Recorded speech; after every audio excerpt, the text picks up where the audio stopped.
talking about? We're talking about spiders, and we're talking about pervitin', and we're talking about Bigfoot. I'm here to tell you where he's been. They call me Mr. Gulley.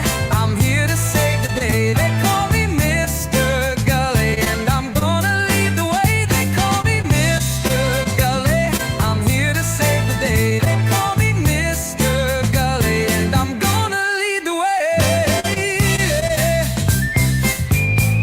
Here we go now. I'm talking about Mr. Gulley, and you don't know where he's been. Oh no, he's been right in your alley. Well, I'm Mr. Gulley, yes I am. So what we talking about? We're talking about spiders, and we're talking about pervitin', and we're talking about Bigfoot. I'm here to tell you where he's been. They call me Mr. Gulley. I'm here to save the day. They call me Mr. Gulley, and I'm gonna lead the way. They call me Mr. Gulley. I'm here to save the day. They call me Mr. Gulley, and I'm gonna lead the way.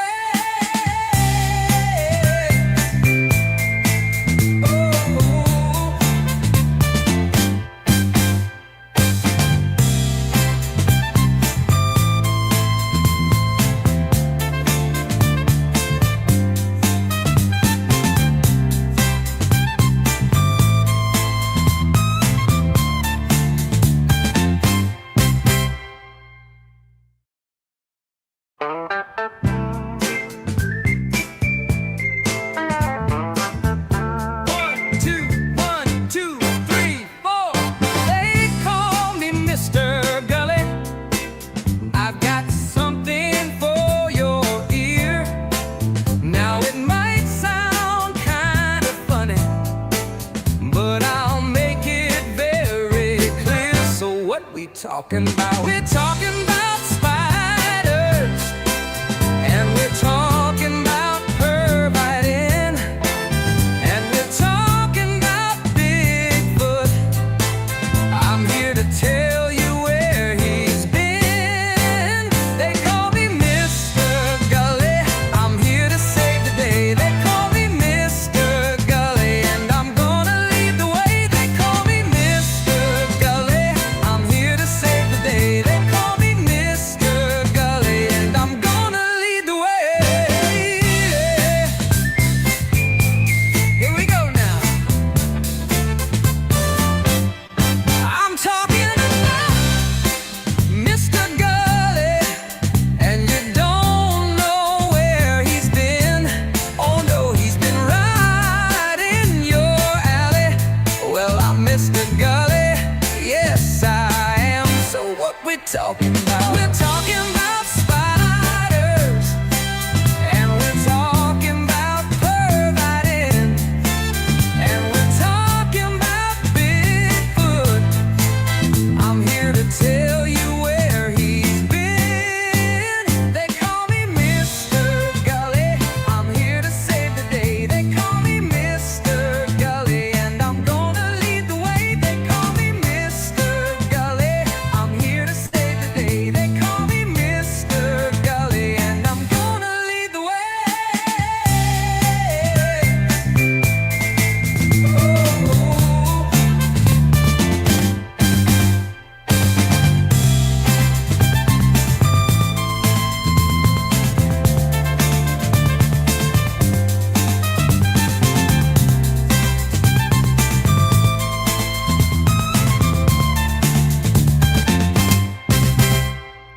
Hey everybody, what's going on? What's hot? What's hip? What's happening? What is shaking? Thank you, StreamYard, thank you for that.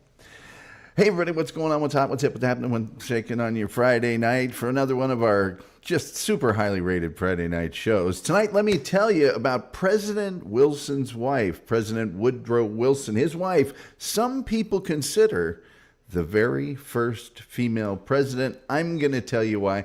But before I do, please do me a favor. Like, share, subscribe, retweet, notification bell. All of those free things that you can do don't cost you a penny, that help us with the algorithm, the almighty, all-powerful, all-seeing algorithm. Plus, we have super chats. We have memberships. We love it when you take advantage of those because, of course, they help us pay the bills around here. Daddy needs a new pair of shoes. And if you look in what I call the begging bar, that's what the bottom of the screen right now. That's where I beg. It'll tell you how to turn on your gifted memberships, and someone may gift you a membership to this show, which gives you access to that exclusive members-only content that I'm too scared to put on the internet at large. Let's get to some of your comments before we get to our topic tonight. Gilman was here earlier. He said, great topic. Wish I could listen live tonight. Very influential First Lady. Keep on educating us, Tom. Someone say the most influential First Lady. Yeah, if you're keeping track at home.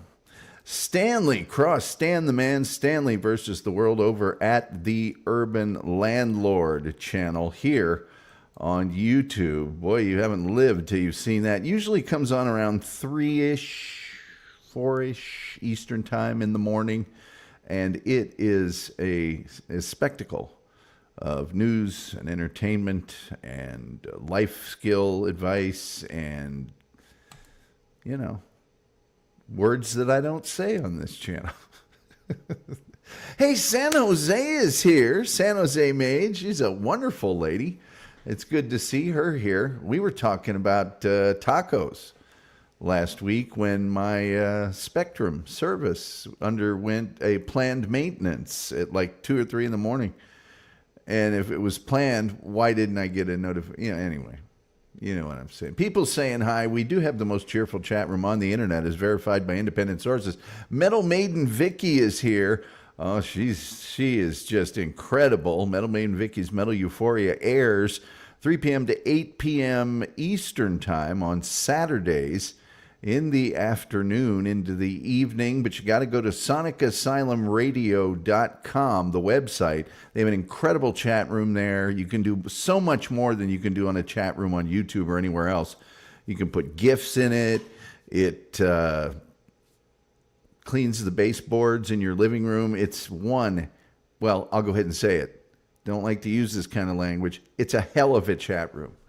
San Jose says, interesting topic. Oh, you don't know the half of it. Wait till we get to it here in just a couple of minutes. People saying hi. There's the Wolf. I called the Wolf after last night's show. I was so mad about the car noise incident and I called the Wolf, invented. And we had a nice talk.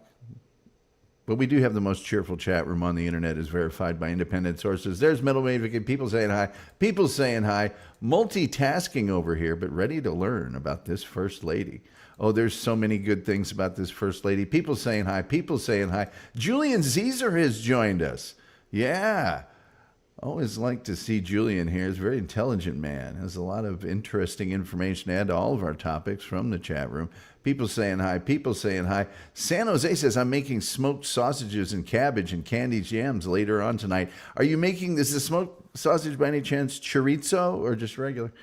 Thanks as always, Tom. Don't thank me. You did all the work. Ariana May, we haven't seen her in a while. She says, hi, friends. So good to see you. Metal Maiden Vicky's here, says, sounds good, San Jose, except for the cabbage. Sorry, can't deal with cabbage. I always hate it when Uncle Pete eats cabbage at a family reunion. You know what I'm talking about. Chef is in the house. He's an actual chef. He knows how to do chefing. Strangely enough, he worked at Noble Roman's Pizza with my sisters back in the day. People saying hi and people saying hi. Can you dig it? Once again, like, share, subscribe, retweet, notification bell, all the free things you can do. Helps with the algorithm, the almighty, all-powerful, all-seeing algorithm. For tonight's show, I use the old school KRLD because I'm doing history. We've got historical history. Oh, man. I forgot to do some stuff to my posting. I'll have to do it after the show's end. Super chats, memberships. We are down. Every key metric of the Tom Gulley Show is down here in March, particularly this week. I don't know whether people that like extremely boring, useless programming are all on spring break. I don't know what has happened, but man, we're taking in the shorts this week. Every key metric, I'm telling you. See here, people saying hi, people saying hi, people saying hi. No, did chorizo last week and some beef smoked sausage. Man, now I'm hungry. Wolf says, I still can't see chef on my phone. Doggone it. I made some turkey burritos last night. That's okay, Wolf. I'll put it up on the screen. You don't need your phone. Let's see here. Hello, chef. Thank you. And bless you. Metal Maybe sounds good. Wolf says, I just made my own pizza. The Wolf's quite a chef himself.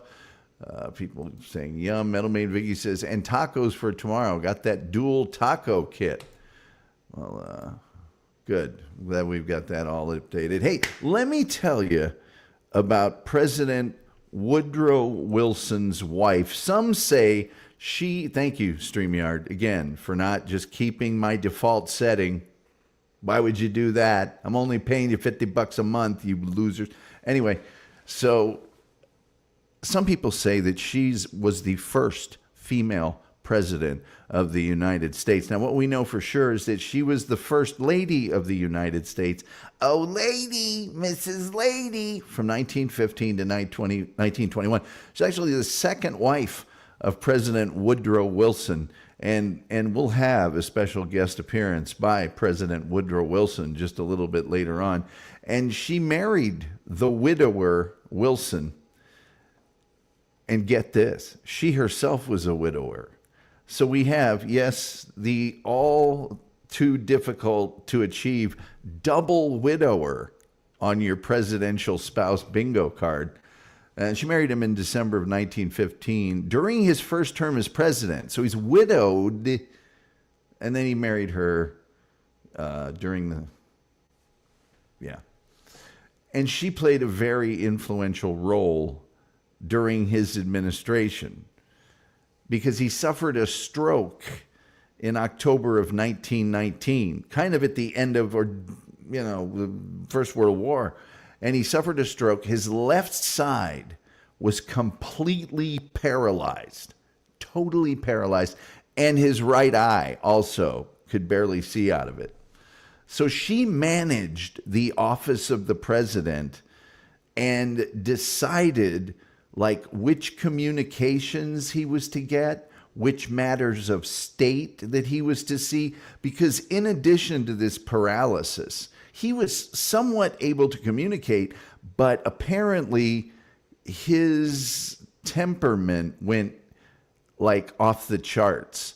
He would get extremely emotional about things, or he would fly off the handle. So he wasn't all there. And she's the one that decided, 4 members of the cabinet and elected officials in our government decided, can he see this piece of information? Can this person even talk to him?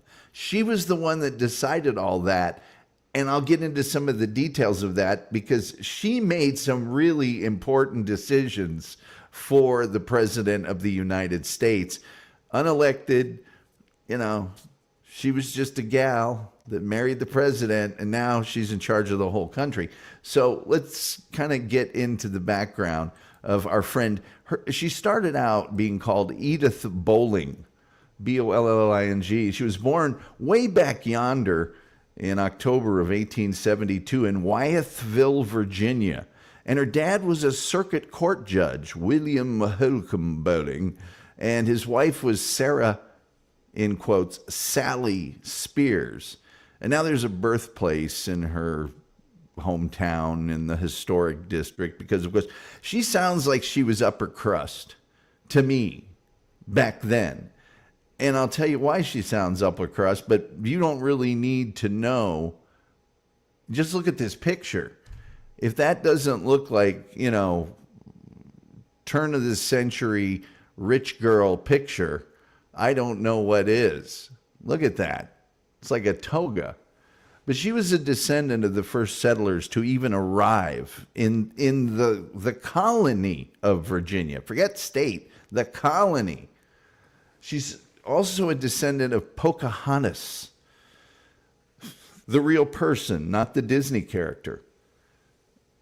Yeah, her father was descended from Pocahontas' granddaughter, who married Robert Bolling, and I think you know where it goes from there. Additionally, she was related either by blood or through marriage to Thomas Jefferson, Martha Washington, and the Harrison family, William Henry Harrison and Benjamin Harrison, and you know the Harrisons, one of whom was the governor of the Indiana Territory. I only say that because I grew up in Indiana. Edith was the seventh of 11 children. Yeah, because they did that that was common back then, just to be spitting out kids like Tic Tacs out of and 2 of those died in infancy. So really, she was the oldest. She was the 7th of 9. She was 7 of 9. Oh my God. She was on the Voyager.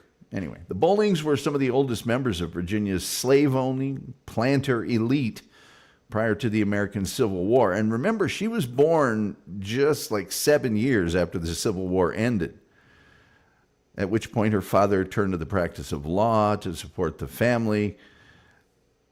And he had to give up the family's plantation seat. You know what a plantation seat was? Yeah, that's when you got like a representation in the government because you owned a plantation. Doesn't really seem fair. Anyway, then they moved to Wyethville, and they had this big, large, sprawling household. And in addition to the other 8 surviving siblings, her grandmother's aunts, cousins, everybody lived in this house. Most of the women in Edith's family lost husbands during the Civil War. So there were all of these, widows, which, strangely enough, she would later become a widow, and she would marry a widower. She was really into widowing and widowness, apparently. And their family had been a staunch backer of the Confederate States of America, which we now in modern times call the losers. Yeah. And they were very proud of their planter and plantation heritage. And early in her childhood, they taught Edith the narrative of the lost cause. The lost cause. Please keep in mind, this is a woman that would be controlling the presidency of the United States. And the lost cause of the Confederacy, which shortened is the lost cause theory, is a pseudo-historical negationist myth that argues the cause of the Confederate States during the Civil War was heroic and was not centered on slavery, which we all know is a huge untruth and fallacy. All you have to do is read the secession papers of all of the Confederate states. The word slavery is every other word in the reason that they left the Union. So this lost cause narrative was something that was ingrained in her from an early age. And they justified their slave ownership, did the Bollings, saying that slaves they owned had been content with their lives as slaves and had little desire for freedom. After all, freedom, what would they do with freedom, please? It's so common. We were taking care of them, of course. Yeah, they'd convince themselves of all that stuff because they were just the way they were,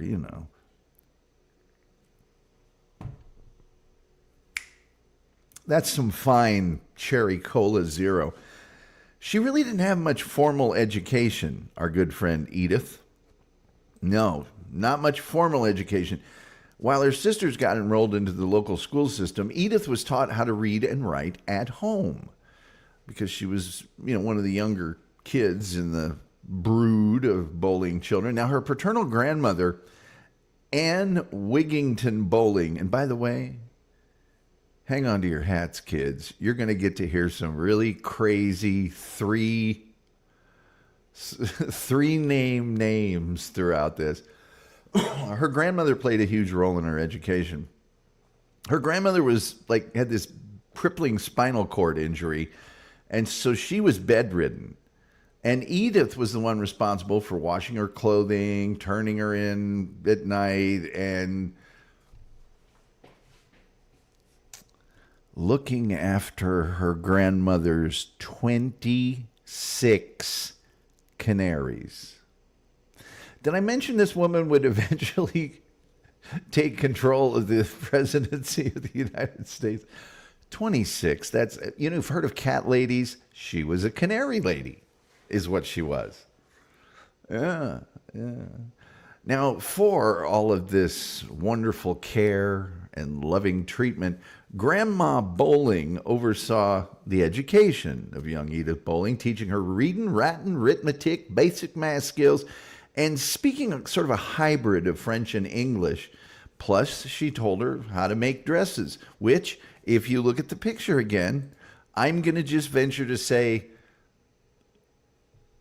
what you do is you wrap a sheet around yourself and sew up one of the ends. I mean, making dresses, really? And then you get some fringe and put it on a shoulder. I mean, okay, she was bedridden. We couldn't really expect a lot of dressmaking skill from her, but please, that's not what I would call exactly Chanel. You know what I mean? She also instilled in Edith a tendency to make quick judgments and hold strong opinions. And apparently this was something Edith did for the rest of her life, because I don't know about you, but in my life, and certainly if someone was going to be kind of commandeering the presidency of the United States, I would want that person to make very fast judgments and refuse to budge from them. I know that in my life, the people that I admire most are the ones that make fast decisions with little to no research and then refuse to change their opinion. Yeah.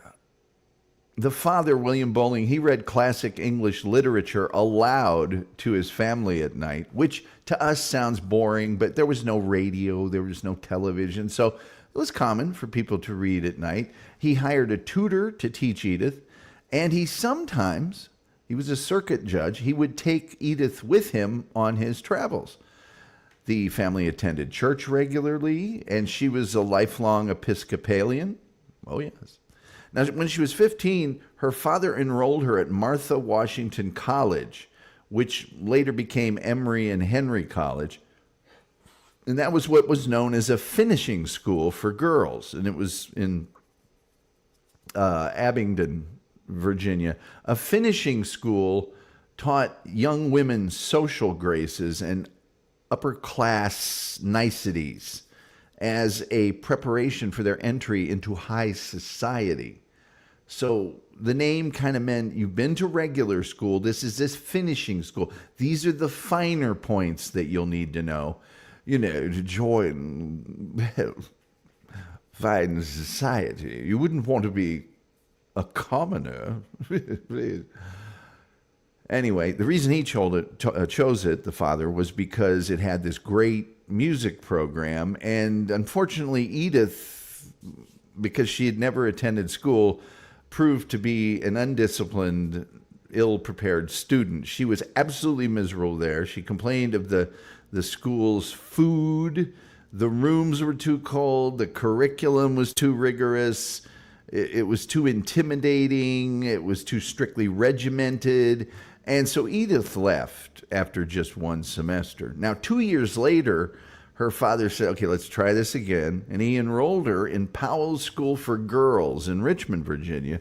And years later, Edith noted that her time at Powell's was the happiest time of her life, in contrast to her earlier experience.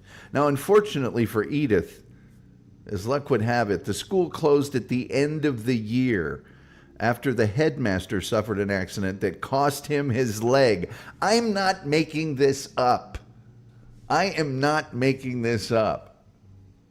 They closed the school after the headmaster suffered an accident that cost him his leg. And you'd think after the Civil War, people were a lot more used to folks losing their legs, but no, they had to close the school. Now, concerned about the cost of Edith's education, he refused to pay for any additional schooling, and He said, I'm just going to focus on your three brothers because at least I'll get some payback on them. You, I don't know what I'm going to do with you. Look at yourself. You're wearing a curtain around the house. And by the way, clean up after those canaries. Anyway, she got married. Okay. She was visiting her sister in Washington, D.C., and Edith met Norman Galt, not to be confused with John Galt of Washington, D.C., and he was a prominent jeweler of Galt and Brothers. The couple married in 1896, and they lived in the capital for the next 12 years, which would mean 1908, I guess. And in 1903, she had a son who only lived for a few days, and that birth made it impossible for her to have any more children. In 1908, Norman Galt, the man she married, died unexpectedly at the very young age of 43 years of age. And she was only 32 years at the time. She hired a manager to oversee his business. She paid off his debts, and with the income left to her by her late husband, she heads to Europe. She says, I've had it. I'm heading off to Europe. And that's what she did. Yeah. But 7 years later,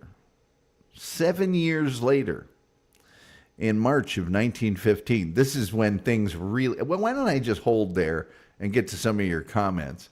Because I know some of you have comments after all of this crazy stuff. You know, it's been happening to poor young Edith Bolling. You know what I mean? It's just... My sister Kelly, was the first girl to make a pizza at Noble Romans. Yes! Yes! The Gulley family. Man. Look, my show may not have gotten 100 views for any episode this week. And by the way, 100 views is nothing on the internet. But I still at this point look at 100 as the lowest I want to be at. And we were kicking butt there for a while. I mean, we were over 200 for a while there. And I'm going, you know what? This thing could work. I could make a go of this. We could No. This show's just doomed. It will never be popular. Okay, so we do have people in our family capable of great things. And one of them was a trailblazer in the world of deep dish pizza. Wolf says, wow, what a beauty. Yes. Julian Zezer asks, what's better, soft tacos or hard tacos? I like the hard ones, even though they break in half when I eat them. Yeah, but then you get that second hit. You know, if the taco kind of self-destructs over your plate, you get almost, it feels like another taco to me. Wow. I didn't mean for that to happen. Middleman Vicky says, I like the hard tacos and burrito box mix that comes with the salsa, etc. Yeah. You know what I think is one of the greatest inventions? And I could do a show on it because God knows I'll do a show on anything. I'm going to do a show on lint next week. You think I'm kidding? I'm not kidding. I'm doing a show on lint. I just said, forget it. This show is never, ever going to gain any sort of following whatsoever. Lint. I'm doing one on lint. There, internet, take that. You think you've beaten me? I knew I was beaten before I started, but I'm still doing it, just to spite you. Anyway, I think the greatest invention of all time is that now they make tacos with a flat bottom so you can stand them up, so you don't need one of those holders, or you don't have to hold them yourself where you put the good stuff on the inside. The flat bottom taco. I don't know who invented that, but we owe that person a debt of gratitude, I say. Anyway, Middleman Vicky says, I think she's pretty. Well, I don't know. And I'd have to see a better picture of her. I can't judge if a girl's pretty when she's covered over with a tarp. It's just me. Two strangers on a train, yes. Her debutante picture is on Wikipedia. Is it? Thanks, Julian. I don't look at Wikipedia before I do these things. Ever. Ever. Ever, ever. And by the way, I don't think her debutante picture is on Wikipedia. There's a picture of her in her youth, and there's an official White House portrait, and there's a... Just, Julian, let me do this show, would you? Please. I'm kidding. Where was I here? Let's see here. That's where I was. I got to get to your comments. But I don't think that's accurate. Nice apple-shaped face. I don't know that I judge the beauty of a woman by fruit and their face. Okay, never mind. That's the pick. Thanks. You want me to pay attention to your comments. You want me to give you legitimacy and credibility, and then you pull something like this. I'm kidding, Julian. You've always added nothing but fine content to this program, and therefore I kid. Nice. Wolf says, I'm just overwhelmed. You know, in the days of the Greeks and the Roman, people that wear togas just considered it good manners to... Anyway, Middlemaid Vicky says, I dig the sleeve on her outfit. Is that a sleeve? A sleeve is this. It's a thing with an arm in it. That just looks like drapery, like a Pez dispenser. She couldn't hold 7 of 9's boot. Yes, but she did commandeer the presidency of the United States, which I'll tell you about shortly. Julian says she's at least a 6 of 9. Well, she's a post-Civil War 8 of 9 for all we know. She's got all of her limbs.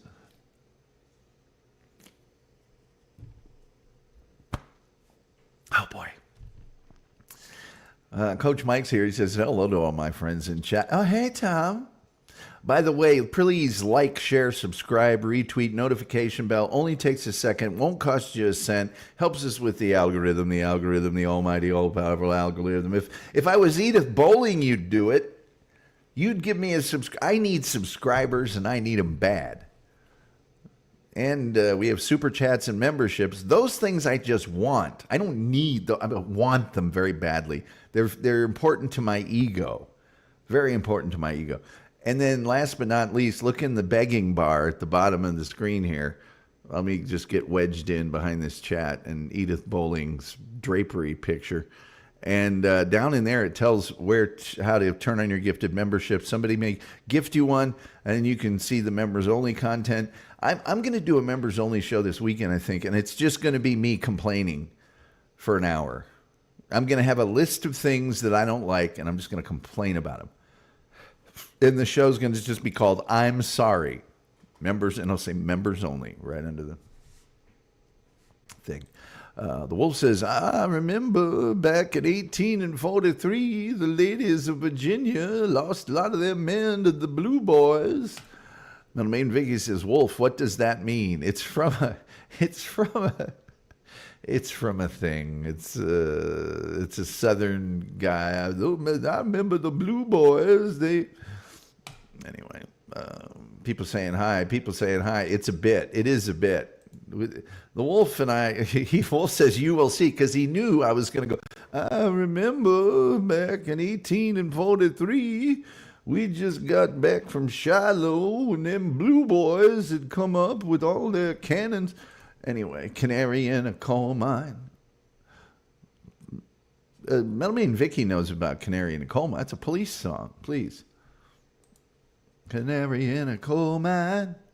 Don't make me go get my Police box set. Do you want me to get it? I'll get it.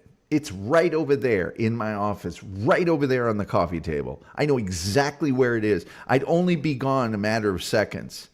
And I will. Don't double dog dare me. I'll do it. I'm doing a show on lint next week, for crying out loud. People saying hi. Julian Zeter says, I still don't know which fork to use. Julian, you start from the outside and work your way in. Pow! Glad I could help. The Wolf says, Julian, that's because you haven't been to a finishing school. You got to go to finishing school. People laughing. Dan Cockrell says, didn't you go to a girls' school when you were young, Wolf? The Wolf says, why, clearly a Southern gentleman shouldn't know such things. Sir, I do believe you're northern trash, trying to steal the flower of the South.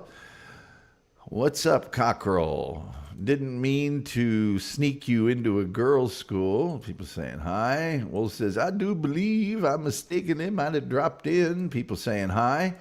The Wolf says, Metal Dan is an old school and football brother. Oh, is he one of those Tigers? Is he a Greencastle Tiger? World Wide Web Wizard is here. He says, hey, Tommy. Hey, World Wide Web Wizard. H2BH to you, my man. People saying hi. Lent or lint? I'm confused. Lint. Okay, I'll make it easier. I might do a show on pocket lint. And then that's just to get the crowd, in under the big top. And then once I do the show, I'll include all the kinds of lint that there are. I'm doing a show on lint. Look, I've just said forget it. I'm just going to fall on this grenade that is this show. If it's not going to be popular, then I'm going to quit trying to come up with interesting things. Did you say lint? I did. I'm doing a show on lint. Dan Cockrell says, I guess I'm just a dirty old man, but my mind wandered when tacos came up. Well, Chef said, so would that make Kelly the senior lady pizza maker? She's now the senior lecturer in psychology. And she's supposed to be looking up a test for me to take. And then I'm going to take the test. And then she's coming on to the show and telling me the results of the test that reveal the inner workings of my personality, if indeed there are any. Metal Maid Vicky says, yeah, okay, it's more like a wrap than a sleeve. No, it's not, because I like wraps.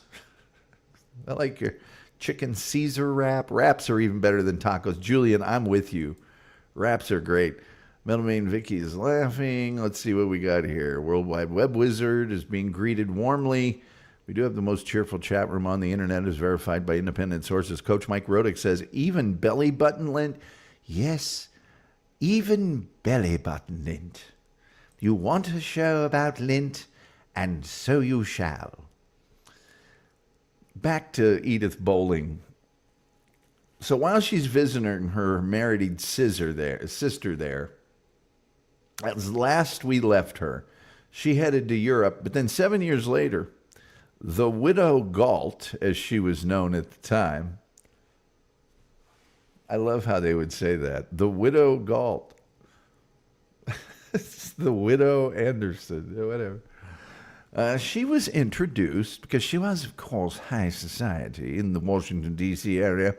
She was introduced to a recently widowed U.S. President Woodrow Wilson at the White House by, another three-namer, Helen Woodrow Bones. Yes, Helen Woodrow Bones. She was Woodrow Wilson's first cousin, and yeah. And she was also Woodrow Wilson's private secretary. Now, Wilson took an instant liking to the widow Galt and proposed soon after meeting her, very soon after meeting her. Let's just get a look at her a little bit older there. Now, you want to take back that crap you were saying about her being a real looker? Huh? Do you? She looks like Jonah Hill. Anyway. Oh, boy.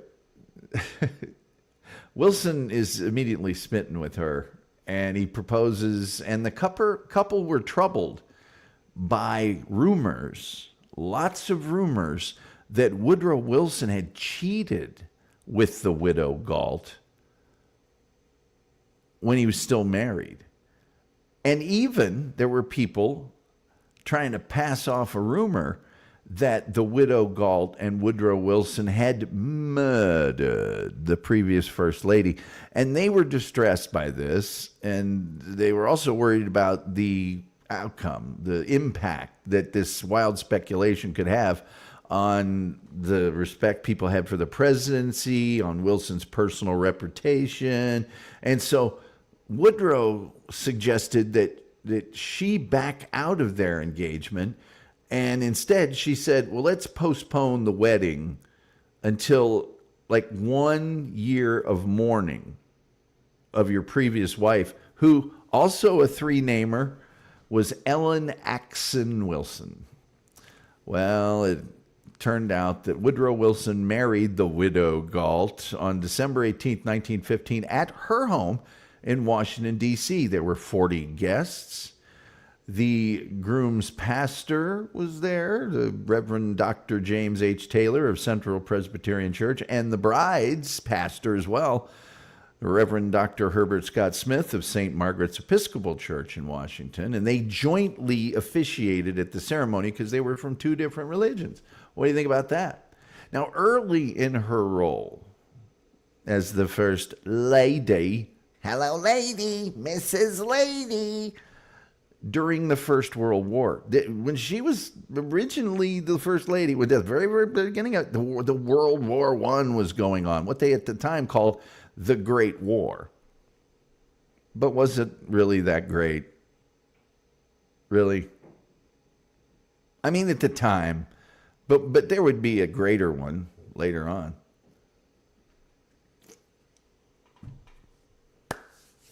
And who says that? Hey, great war. Anyway, she had a very few opportunities to do the First Lady things that First Ladies do, which is mostly being, especially at the time, a social hostess because of the Great War. In wartime, she observed gasless Sundays, which might get back to the, people who don't like cabbage that we were talking about earlier. Meatless Mondays and wheatless Wednesdays in order to set an example for the national rationing effort. That people didn't use gas on Sundays. They didn't eat meat on Mondays or use wheat on Wednesdays so that it could be used for the war effort. And I keep trying to tell people that the White House was a very, very different thing, even just a little over 100 years ago.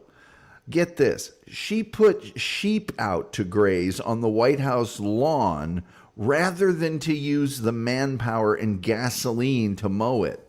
And then she would take the wool from the sheep and auction that wool off for the benefit of the American Red Cross. Yes, they would put livestock out on the lawn of the White House.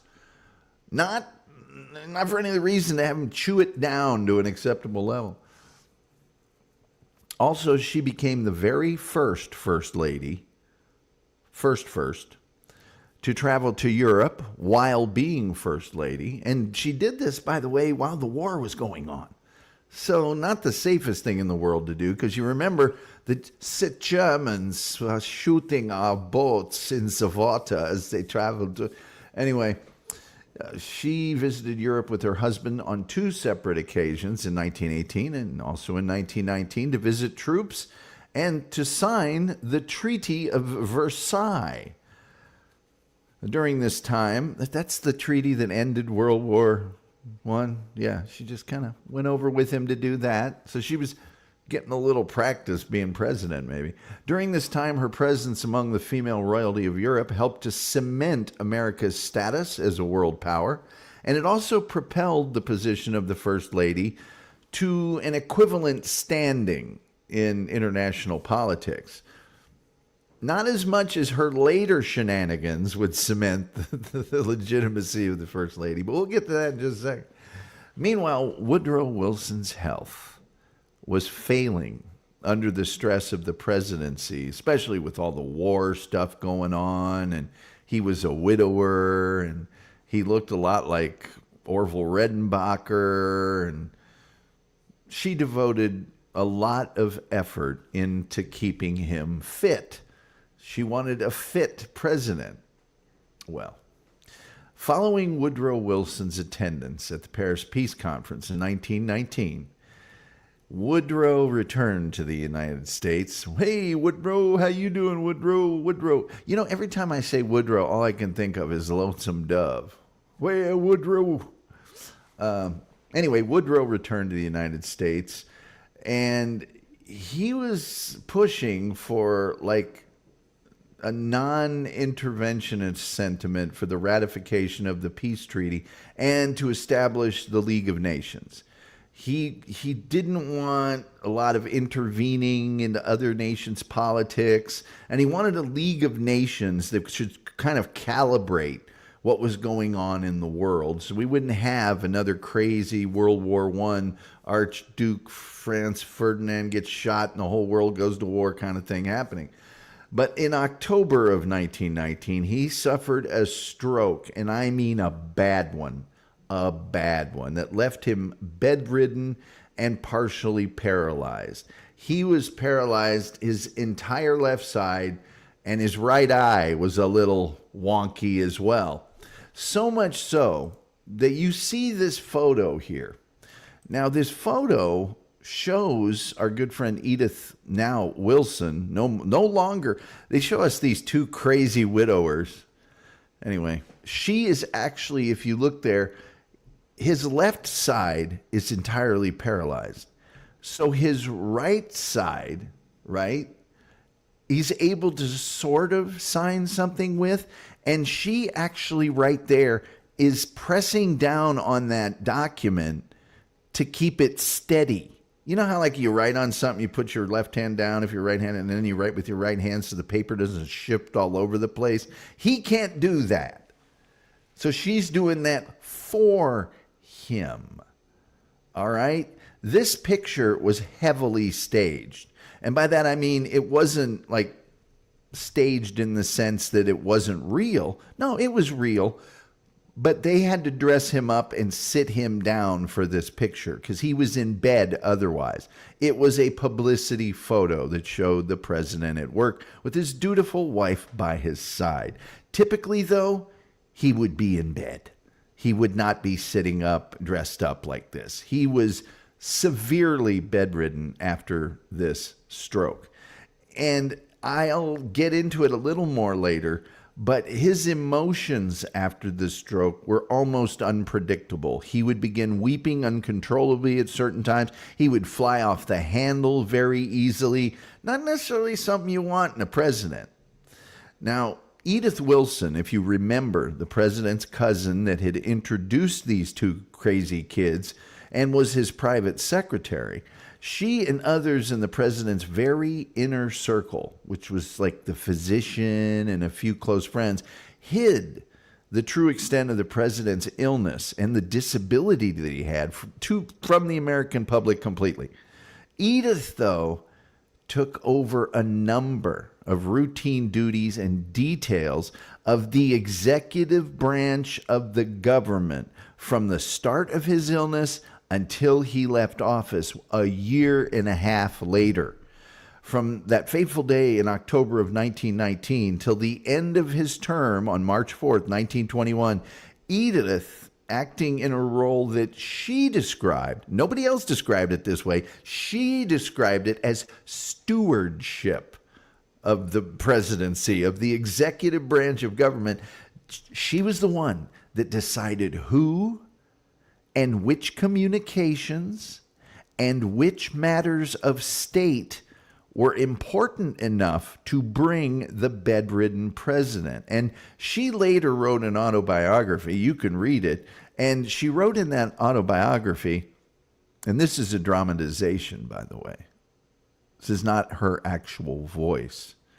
I studied every paper sent from different secretaries or senators and tried to digest and present in tabloid form the things that, despite my vigilance, had to go to the president.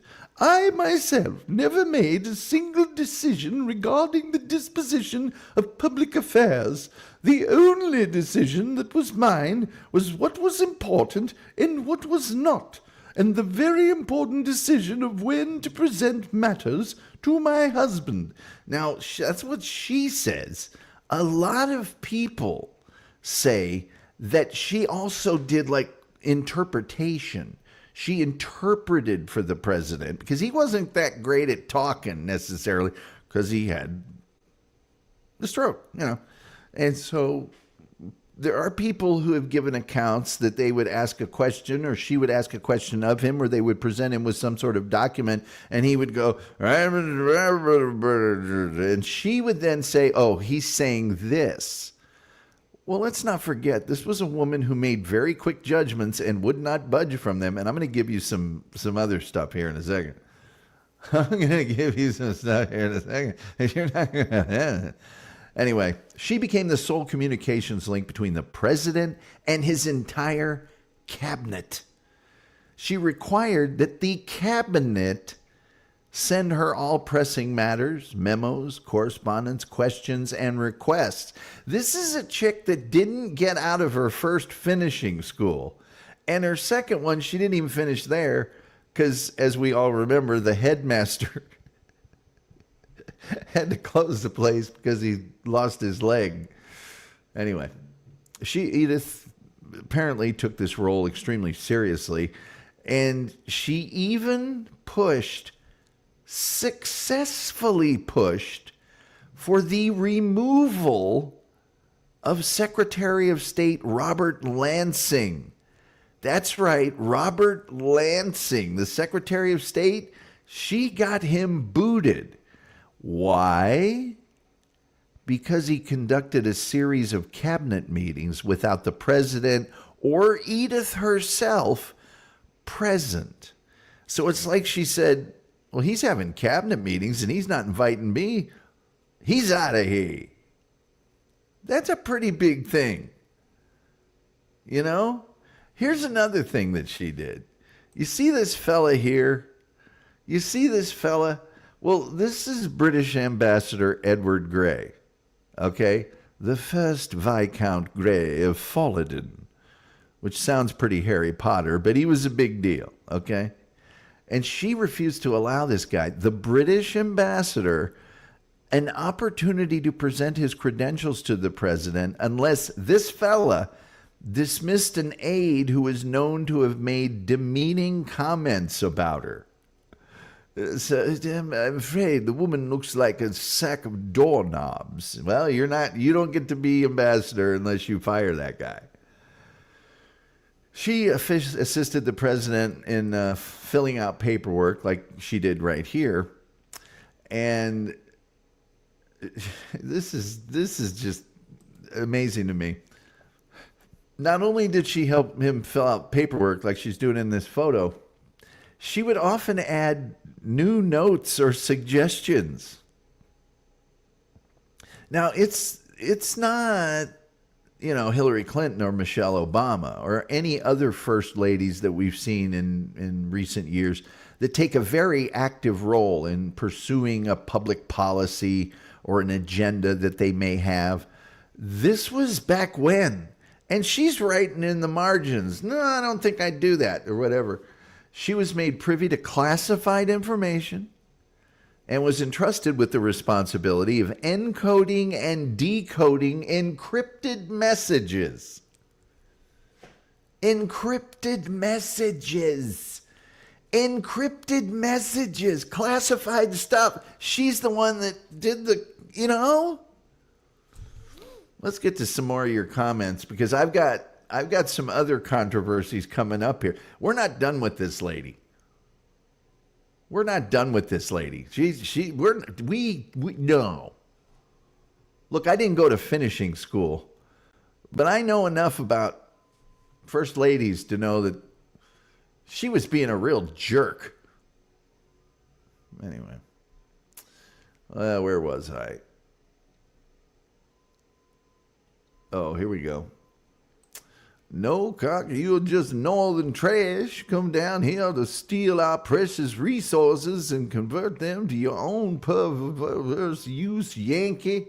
You Yankee. Jill, you guys hear that?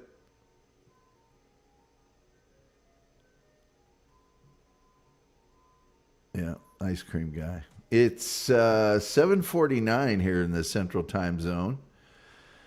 And it's 74 degrees, I guess. That's ice cream temp. Does he not know there's a grocery store like a mile from here that you can buy 12 ice cream sandwiches for the cost of what he's charging for a bomb pop? Anyway, Edith Bolling has a shell-like ear. Okay. Let's see. As in Billy Bones. Ah, the scoundrel. Julian Caesar says Tom needs his glasses checked. She's a looker. Looks like Eddie Mondello from Leave It to Beaver. Anyway, Jonah Hill. Oh my God, I like this one the best. That picture there, the best. She's like, no, sign the thing that says we're gonna build a dam. Yes, no, she doesn't. Wolf says, I told you she was a real goddess of beauty. No, Melmaid Vicky says, I think she looks real pretty in that picture. A better hairstyle would have been good for her, but that was pretty standard back then. Looking at this hairstyle, she looks like she combed it with a brick. That's not even a hairstyle. That's just, hey, I woke up. Oh, a camera? I don't know. Now, this is a hairstyle. I'll give you that. That's a hairstyle. But this here, you can't even, thankfully, you can't even see her hair. I only wish I could have met her.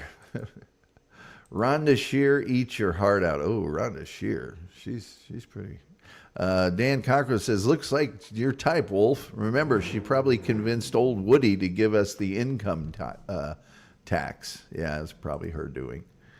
Don't worry, the income tax is only temporary. Yeah, it'll only last for a second or two. Wolf says, I must say you're 100% right about that. I swoon over the thought. Only the 1/2 top of 1%. Edith, I'm a broken machine. We all love Woody for obvious reasons. Hello, Juan. Yes, hello, Juan. Good to see you. She certainly wasn't a dingbat.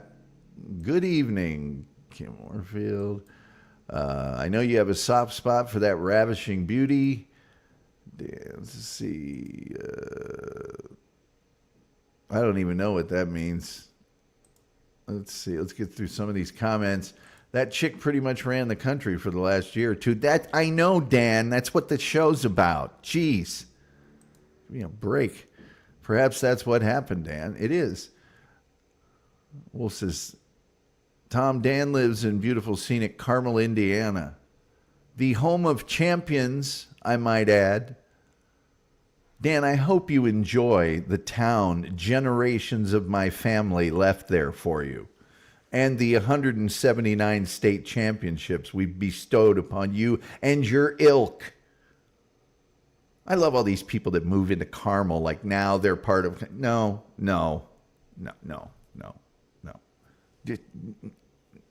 Don't even. Woodrow F. Call, my favorite Woodrow. That's what I'm talking about, Mike Rodick. Carmel. Yeah, mind you spell the name properly, mister. Has Greencastle ever won a state championship in anything? If you want, we can give you one of ours. Our girls haven't lost the state championship in swimming in 39 years. Know what I'm saying? I lost a total of 4 soccer matches in the years that I was at Carmel High. 4.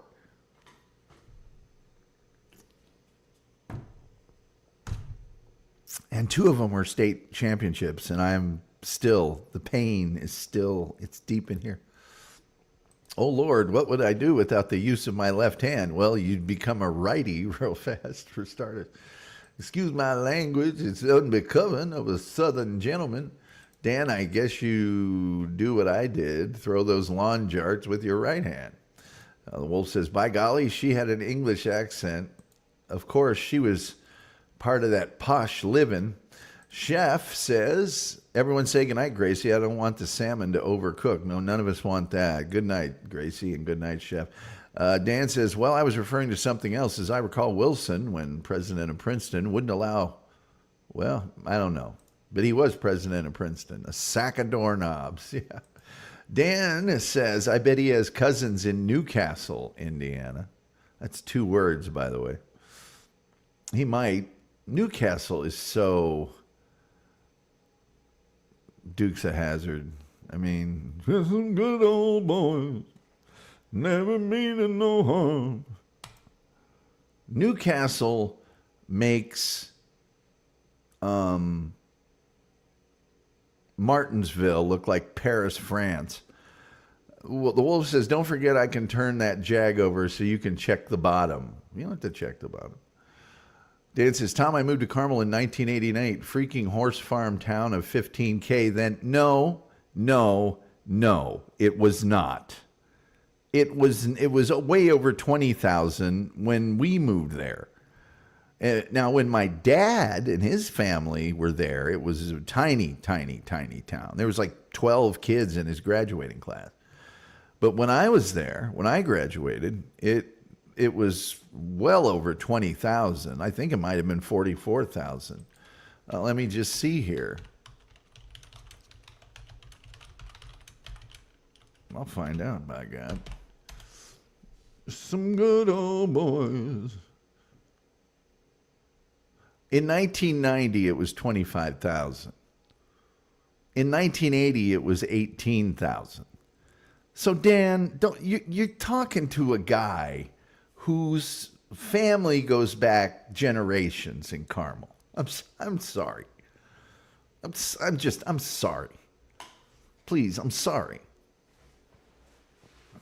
I stand corrected. Me too. I wear orthopedic shoes. Stubby index finger, tapping out the code. Did you hear that jerk with the car again a second ago? Did you hear that?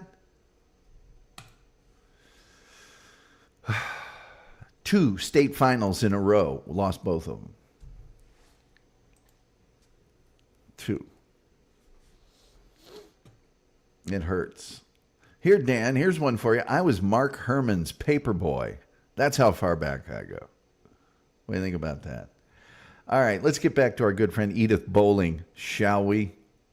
As my room count drops precipitously while I talk about Carmel, Indiana. 39 straight years, girls state champs in swimming. That's all I'm going to say. Most schools don't even have 5 state champions. We had 39. There's been 4 separate years we won 7 state championships in a year. In the big school category, not the little category. Anyway, in her life story called My Memoir, which was published in 1939, Edith Wilson justified her self-proclaimed role of presidential steward, arguing that her actions on behalf of Woodrow Wilson's presidency were sanctioned by the doctors. The doctors told her, you should do this because of his mental health, because he was some of the time. She maintained that she was simply a vessel of information for the president. However, others in the White House did not trust her. Why wouldn't you? She was known to make very quick decisions and not budge from them. Others believed that the marriage between Edith and Woodrow was hasty and controversial. Others didn't approve of the marriage because they believed Woodrow and Edith had begun communicating with each other while Woodrow was still married to his previous wife. In 1921, after the president had died, and I believe after she left office, Joe Tumulty. This is Joe Tumulty. And I think about 50% of the reason I'm showing you Joe Tumulty is because his name is Joe Tumulty.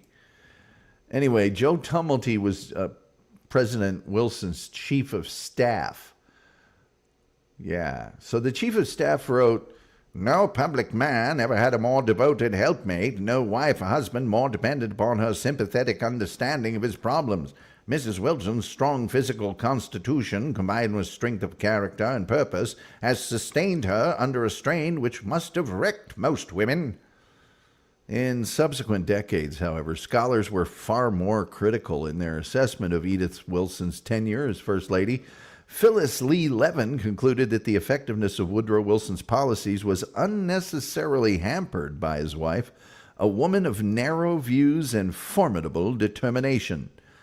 She's a real battle axe, according to some of these people. Judith Weaver opined that Edith Wilson underestimated her own role in the presidency, and while she may not have made critical decisions, she did influence both domestic and international policy, given her role as the presidential gatekeeper. Howard Markle. You guys remember Howard Markle, don't you? Well, Howard Markle is actually a legendary medical historian, and he's taken issue with Edith Wilson's claim of a benign stewardship. He says that Edith Wilson was essentially the nation's chief executive until her husband's second term concluded in March of 1921. And while a widow of moderate education for her time, she nevertheless attempted to protect her husband and his legacy, if not the presidency, even if it meant exceeding her role as First Lady. There's actually a dramatized kind of a historical fiction podcast that was made in 2021 called Edith, with an exclamation point, starring Rosamund Pike, who you may remember from one of the James Bond movies with Pierce Brosnan. Yeah. Upon leaving the White House in March of 1921, Edith and Woodrow moved into a home in Washington, D.C., where she cared for the former president until his death just 3 years later in 1924. In the following years, she headed the Women's National Democratic Club's Board of Governors when that formally opened in 1924, and then, of course, published that memoir that I mentioned in 1939. On December 8th, 1941, the day after Japan's attack on Pearl Harbor, President Franklin D. Roosevelt asked Congress to declare war. And when he did so, he drew a lot of similarities with Wilson's April of 1917 declaration of war, and therefore Edith Wilson was present during Roosevelt's address to Congress. On April 14th, 1945, she attended Roosevelt's funeral at the White House, and she later attended the January 20th, 1961 inauguration of President John F. Kennedy. Edith Wilson died of congestive heart failure on December 28th, 1961, at the age of 89. She was to have been a guest of honor that day at the dedication ceremony for the Woodrow Wilson Bridge across the Potomac River between Maryland and Virginia on what would have been her husband's 105th birthday. She's buried next to her husband in the Washington National Cathedral. There are a number of different buildings and museums in her former home and things of that nature. The Edith Bolling Wilson Birthplace Foundation and Museum in Wyethville, Virginia was established in 2008, and they make a big deal out of it because she's such a hoity-toity and all that. In 2015, a former historic bank building in Wyethville, located on Main Street, was dedicated to the First Lady and bears her name, adapted as the Bolling Wilson Hotel. It serves Wyethville residents and travelers alike. And that, ladies and gentlemen, is all I really have to tell you about a woman many consider to be the first female president of the United States in function only. Edith, quick to make a decision, stubborn, took care of 29 canaries. Bolling Wilson. Yeah, that's her name. That's her name. Let's see here. It was a horse farm town. Dude, there were some horse farms there, but nobody I went to school with was riding a horse or doing horse farming or any of that other nonsense. Please. There was a lot more farms than there were horse farms. Tomato farm. There's some tomato farms. My grandpa had a tomato farm. Meadowman Vicky says, I wear orthopedic shoes too. You're killing me tonight, Smalls. Thank you. You mean the modern Lerman's prototype vehicle hailing from Mexico? Lehman's, excuse me. I don't know that I mean that. By the way, we do have super chats and memberships. It's Friday. I'm giving up my Friday here. But subscriptions, I need those subscriptions. Subscribe to this sucker, man. I made a new opening last week. I'm pulling out all the stops here. I did a show on carnivorous plants. Plants that eat animals. I mean, I don't know what else I can do here. Meadowman Vicky says, have not heard that response to I stand corrected before. I think I made that up. I think that's mine. There's another one I made up, which I don't get credit for at all. Is when somebody says oxymoron, I always say, I always thought oxymoron was acne medication for stupid people. If I can't get a super chat for that, I mean, or a membership. Memberships are better than super chats, and here's why. I have affordably priced my memberships at $2.99, which is pretty cheap per month. Pretty cheap. And you could just give a super chat for $2, $3, whatever. But if you do the $2.99, then you're a member. See how that works? What a cheery picture of Joe. Yes, Joe Tumulty. I am Joe Tumulty. Would you like to see my collection of buttons? Yeah, Joe Tumulty doesn't look that exciting. Julian Zeta says, always leave your bottom button open in case you have to get to your sidearm quickly. Is that what Joe Tumulty was doing? Yeah, that's a good plan. Wolf says, what a beautiful suit he's wearing. Bottom 2 buttons, big sidearm. Yeah, well, if that was the case, Edith Bolling would have her 2 bottom buttons done. Melanie Vicky says, well, the original quote did not have the word tonight. I had to correct myself. Don't worry about it. Nobody cares about the original quotes around here. Nobody's keeping track. Snazzy. Wolf says, it's okay, Metal. We don't understand anything here. Of course, none of us can read. It's our fabulous U.S. school system. Oh, boy. Metal Man Vicky says, my 2 years at the University of Tampa was wasted. No, I was friends with a guy from Indiana. I forget his real name, but he would call himself Cletus Snow. He was very cute. Actually looked like John Schneider. Well, many cutesies go down to the University of Tampa. I lived in Tampa. Oh, you betcha. I was just a block off of Bayshore, right there on Virginia. Had me a nice condo, and boy, those were the times. Worked up at Dale Mabry and West Shore. Yeah, I loved it. Went to Ybor all the time. You know it, man. All over that place. World Wide Web Wizard says the Carnivorous Plant Show was a good show. It was a damn good show, and I think 15 people watched it. This show just toils in obscurity. Just defying, man, the biggest reaction this show gets is people look at it and they go, is he still doing that? Why? Why is he still doing that?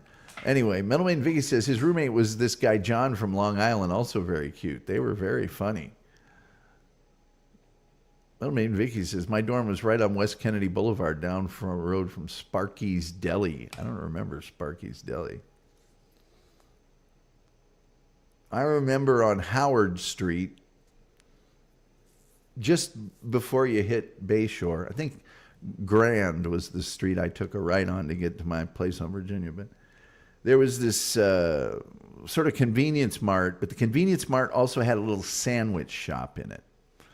And I wanted a hummus sandwich. There's Middle Eastern guys there. The sandwiches were so good. And I went in there with a lady. One thing I recall from my time in Tampa, a lot of friendly ladies. And I was in there, and she was looking for a specific kind of drink. It was Arizona tea or Snapple or something. And this guy's making my sandwich, and she was really good looking. And he's a Middle Eastern guy, of course. And so she's back there kind of looking around, and she kind of calls out to me, I can't find the thing I'm looking for. And he walks, it was creepy, sleazy, but also sort of suave. He walks up to her, and he just goes, eyes so beautiful, but still they cannot see. And opens up the freezer case right where she was at. And I was going, hey, man, quit being that way to my... But also, I got to tip my cap because it's so like something someone would say in like one of those 10 Commandment, in one of those Ben-Hur, Charlton Heston movies, you know, eyes so beautiful, but still they cannot see. Very rarely do you get an opportunity to use that line, but I must admit, I've used it every single time I've gotten an opportunity since then. basically a bum belly. We would go to this bar called the Chatterbox. Do I have to wear my Indianapolis chatter? We have a bar in Indianapolis called the Chatterbox, very famous jazz bar, very famous for jazz. Melanie and Vicky says, but University of Tampa had a bar right on campus because the drinking age was still 18. But when I transferred to State University of New York, New Paltz, the age changed to 21. Those jerks. Thugger's World, also known as Buttman, says, hey, Wolfie. Metal, are you saying you were a bum, financially challenged? Somebody's saying hi to Wolfie. That, I'm going to guess, is Funky Bronco's new name or something. Great call a few days ago. Hello, Thugger. There was a bum liquor store across the street from my dorm, too. You could get a big old bottle of wine for like $2.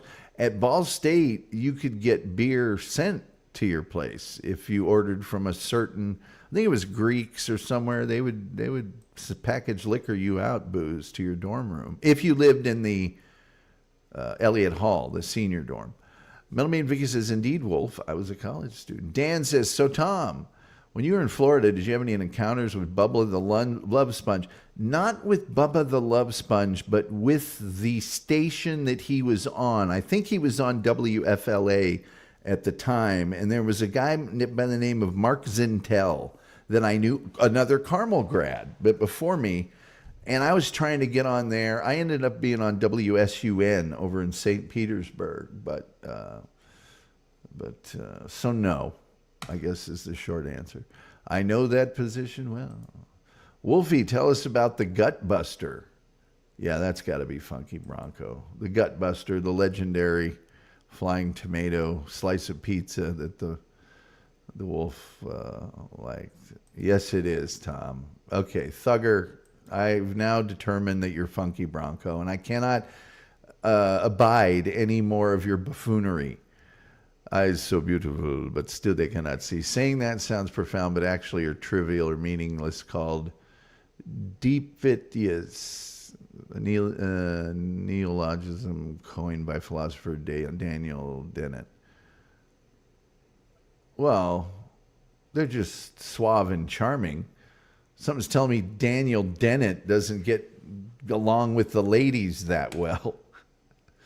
Bubba the Love Sponge was boring, vacuous profundities. Well, I myself enjoy the elevation of the mundane. I very much enjoy that. Deepities. Okay. I think that's maybe how you pronounce that. Wolf says, sounds as if they are in the days of the Greeks and the Romans. It was just considered good manners. So that's all I have to tell you about Edith Bolling Wilson. Here on this Friday night, for one of our legendarily bad attended Friday night shows. Friday night, spring break week. I think this was spring break week for a lot of people. I'm hoping that's why we have just been stinking up the joint. I mean, stinks on ice.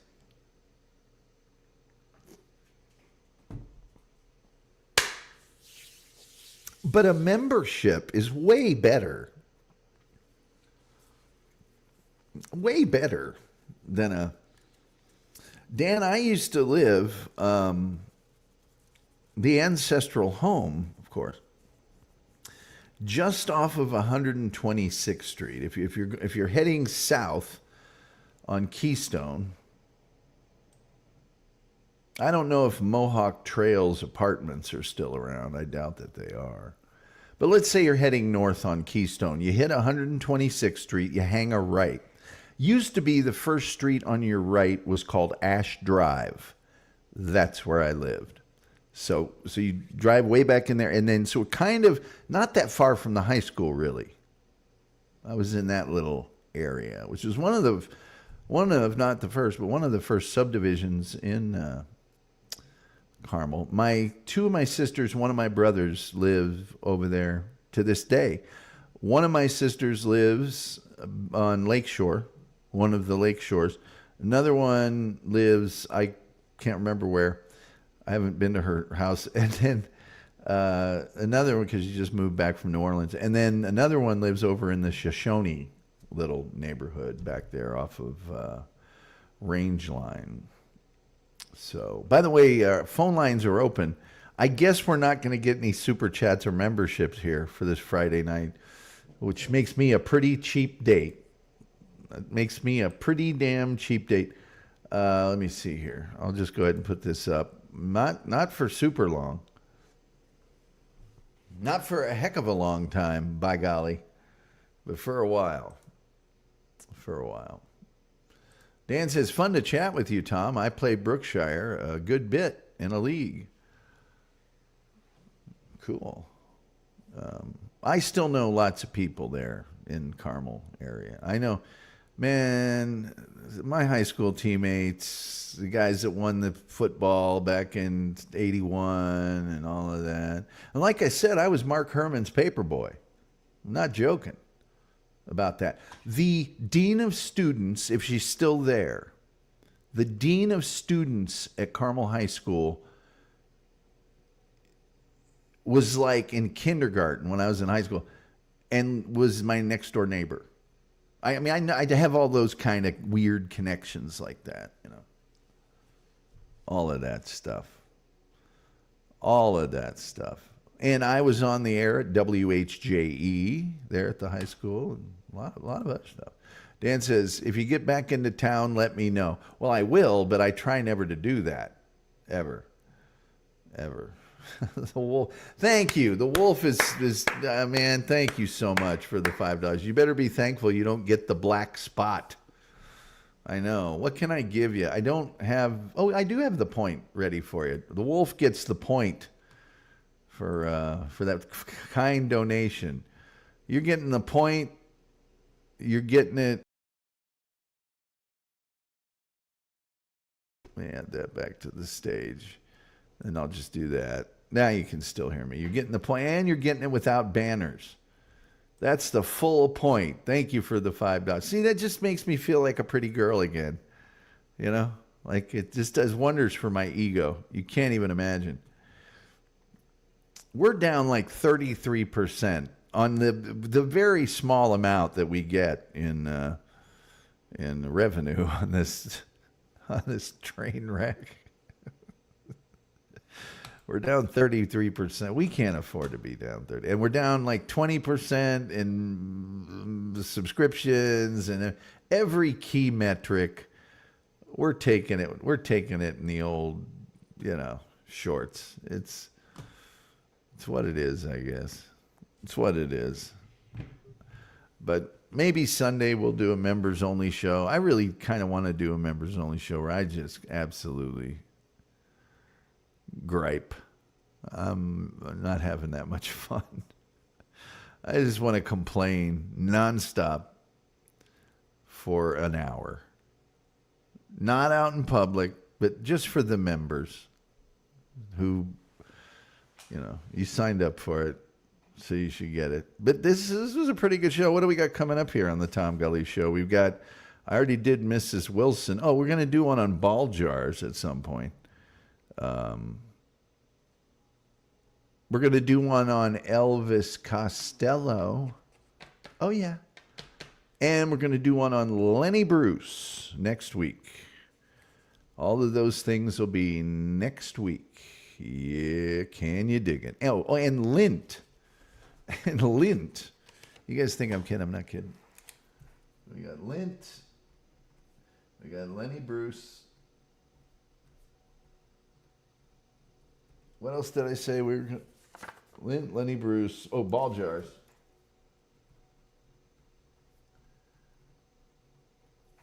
What else did I say? Elvis Costello.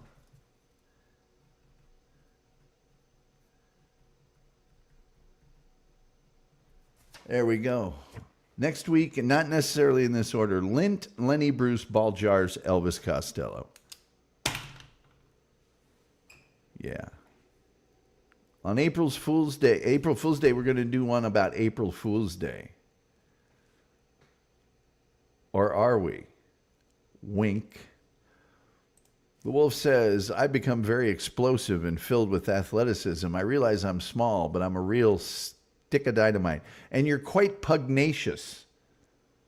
Oh, there you go. Pleased as pie on the surface, but very pugnacious underneath. Oh, man, there's Dupa. Dupa, thank you for the $2. Says, damn it, Janet, my computer keeps crashing.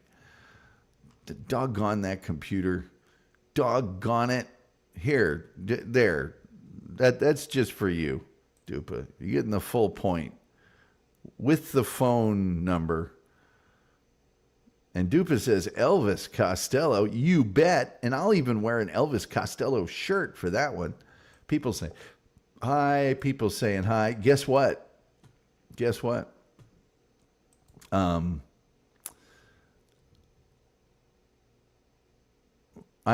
have quick feet. Cords of muscle. Yeah, so we will be doing an April Fool's Day show on April Fool's Day, as far as you know, or will we? Stick with that. Elvis Costello glasses.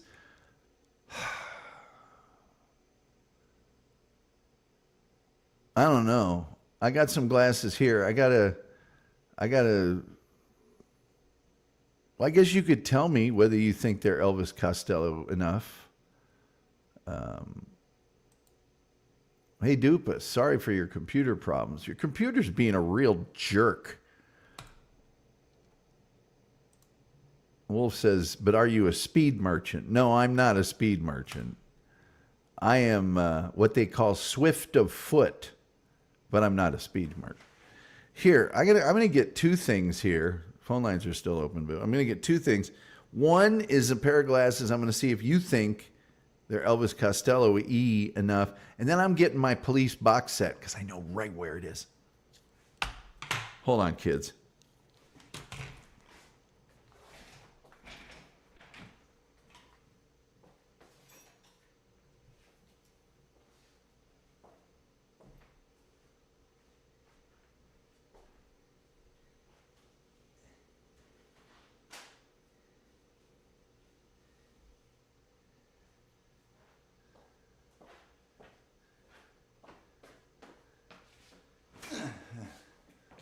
I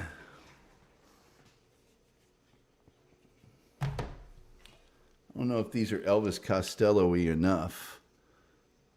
Are they Elvis Costello? I mean, I know they're sunglasses, but I don't have any clear lens that could be considered. They're gone. Hard to even.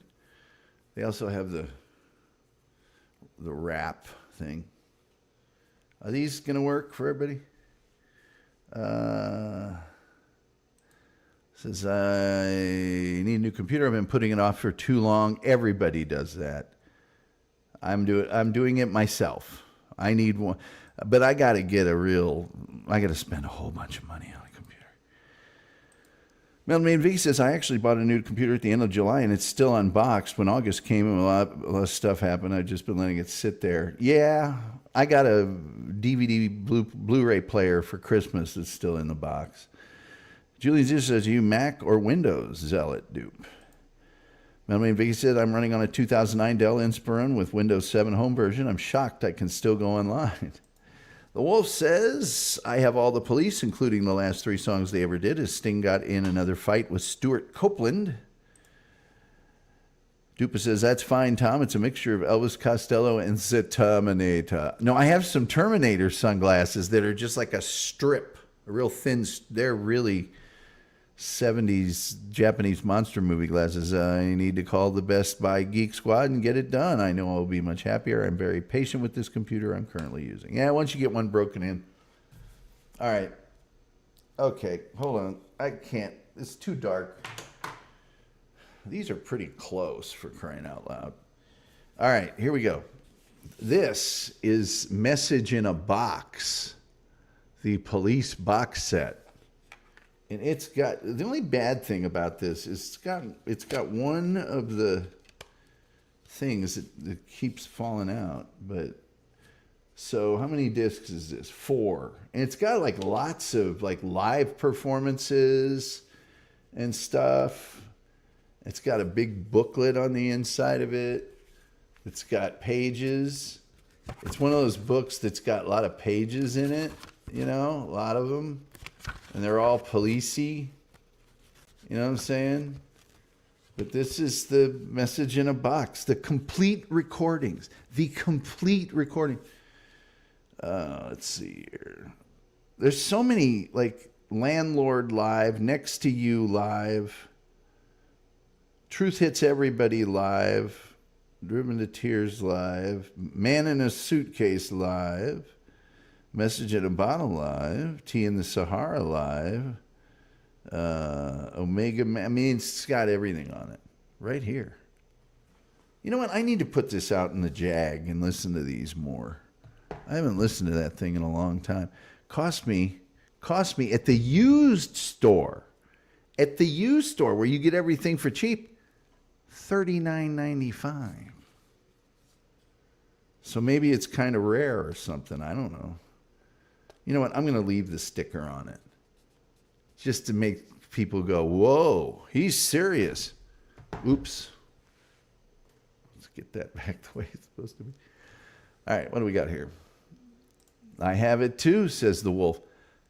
Can't I ever be the one that has the thing? Does everybody just have to one-up me? Every single person? I don't even know what I'm eating for dinner tonight. I got to go to the grocery store tomorrow morning at 5:45 a.m. All this stuff's piling up on me. This show is just, it's a travesty. It's a travesty of an outrage, of misbegotten conundrum, catastrophe. It's not getting any better. Dupas says, Tom and Wolf are so competitive. I'm not competitive. He's the one that's always got to be, yeah, I have that too, but mine was made of pure gold.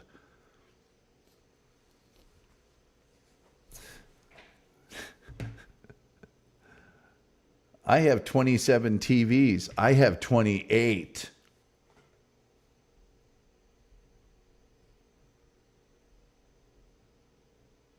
I think we're just telling our own truth.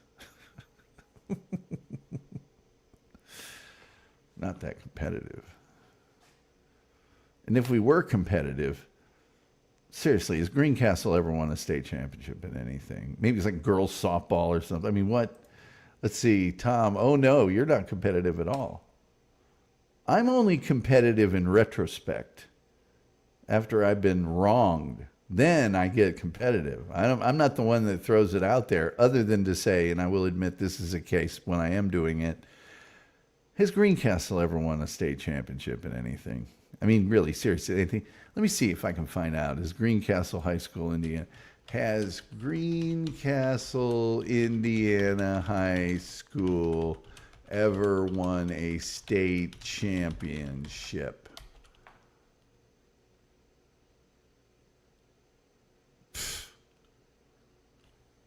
Okay, in sports. I don't care about academic state championships. Oh boy. No.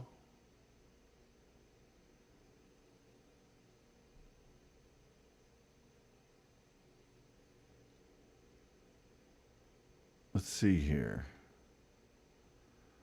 Nope. According to this, nope. Looks to me like nope. Pretty sure the answer is nope. However, you guys have won the academic Super Bowl. I'm sure with their English team achieving 6 championships in a row. I'm sure we don't even compete in that, really. You know what I mean? I'm pretty sure we don't even.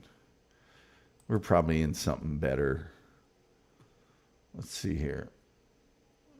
All right, crybaby. I don't have it, or Olive Zeppelin, etc. It's a lie. You live in a fantasy world.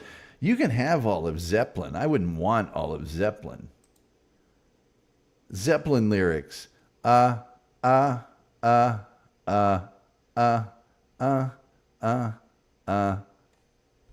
out. Wolf says, Tom, we aren't in high school, remember? Speak for yourself. I'm clinging on to anything that is positive that I can. Look, I do this show. Do you think I can, lean on actual current accomplishments? Please.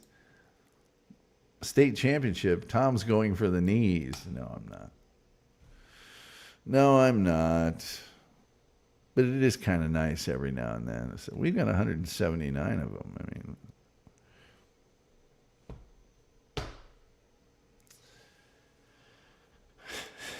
it's Julian Robert Carnivorous Plants. I remember their first album, Pitcher Plant. And their second was Venus Flytrap Live.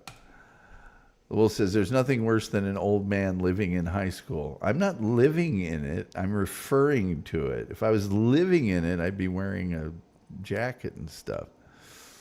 Anyway, all right, I'm closing down the phone lines. I should probably go make some dinner and stuff. And this has not been the greatest week. It's just been, But next week, Lint, Lenny Bruce, Ball Jars, Elvis Costello. Not necessarily in that order. I'll have to look at the analytics. Usually Mondays aren't that great, but they're okay. Tuesdays and Wednesdays are the most popular days on this show. And then Thursday is just like a wild card. And Friday, well, you guys were here. It's just always. And so when I sat down and I looked at the list of shows I wanted to do, I looked at President Wilson's wife and I said, well, considering Gerald Ford's assassination did nothing, maybe people just aren't interested in the presidents in that way.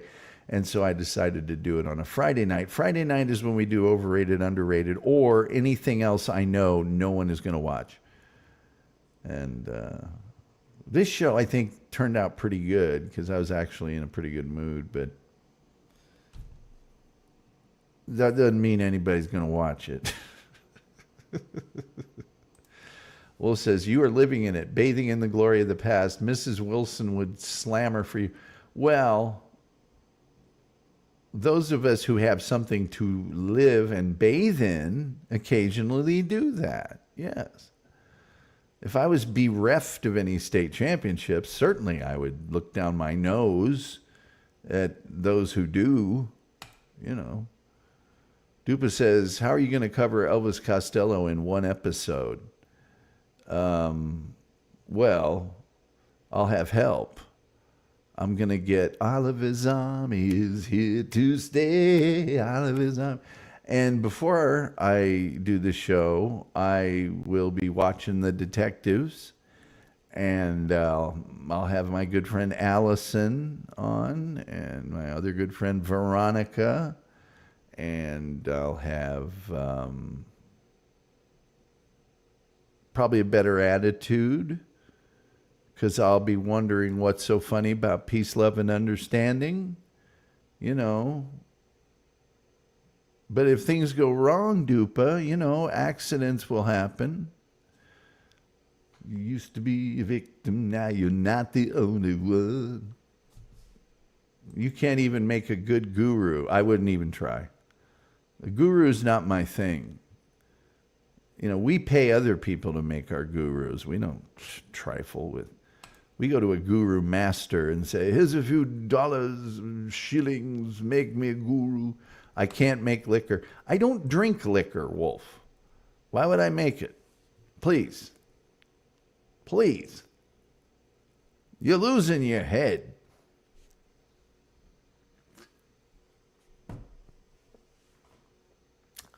But to be fair, I don't make store brand, zero sugar cherry cola either. I know. I don't. The place where the guy yelled at me or tried to yell at me at the McDonald's yesterday? Well, the grocery store that's there is one I never go to. But I needed some margarine and I needed some soda. And this particular place wants $1 million for like name brand soda. I knew I was going to be going my usual Saturday morning grocery run. So I looked for the store brand, and the only thing they had that was zero was this. Because I didn't want to drive further away. Plus, I was a little bit spooked by the guy that, don't look at me, you better not look at me, you better just look somewhere else. And I'm just looking him dead in the eye going, no, I think I will look at you. It's a free country, and besides, you're a strikingly handsome man. And that's when I heard all the ladies at the McDonald's start laughing. It's about that time. Julian Caesar says, ever make homemade soda from extract? Kids can't wait until it's done. I never have done that, but I have. Remember that thing that they were advertising on TV for a while? You could make your own soda. I was like, I'm not doing that. Frankly, I think you eat too many German chocolates and you're imagining you're fighting off several armed gentlemen from the South. I'm imagining I'm fighting off a division of Hitler's Double D Squadron. Ate too many pervitine. Them blue boys come up here with the pervitine. Anyway, you guys have been great. You're always great. You're the best. If you can just share this stuff around, ask your friends to subscribe. For Christ, crying out loud. They don't have to actually watch the show. I just need the subscriptions. I don't care if they watch the show. I mean, I wouldn't do that to my worst enemy. But the subscriptions would be nice. Anyway, I hope you folks have the best weekend of them all. And we might do a members-only show. I don't know about what. You know what I could do during a members-only show? I do have some little documentaries that I did long ago that are in private mode on YouTube. Now, those don't play back super well on StreamYard, but I would be willing to go ahead and show one of them. I'll have to watch it pretty closely. I took those down for a reason, folks. Anyway, let's see. Dupa says, I just capitalized flamethrower. She's a flamethrower. She's a J Gals band, anybody? Okay, so let's just look up at that old clock on the wall, and it says, well, like the Reverend Al Green, oh, goodbye, cruel world. It's over. Well, Goodbye, Cruel World is the name of an Elvis Costello album. Probably the worst Elvis Costello album of all time, but it was one that he did for contractual obligation reasons. It's got a couple good songs on it, though. Tom's Private Videos, uh-oh, yeah. Jay Giles, yes. Flamethrower, Jay Giles, yeah.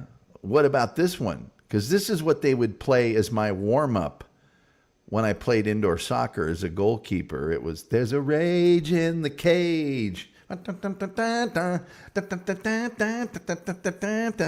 Shopping center crazy. My hands are not to leave. A girl is not that. The whole thing. Good night. Don't let the camel spiders bite. We won't. We will not do that.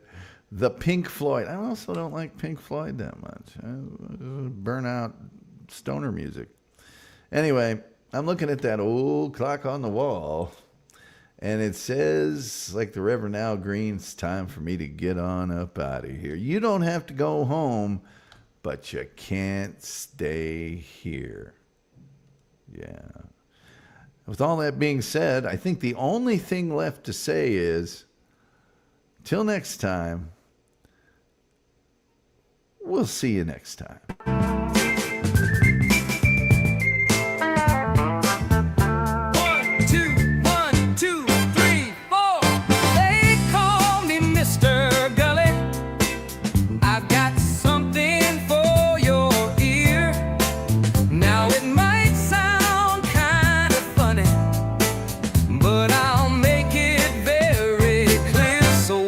'Talking about, we're talking about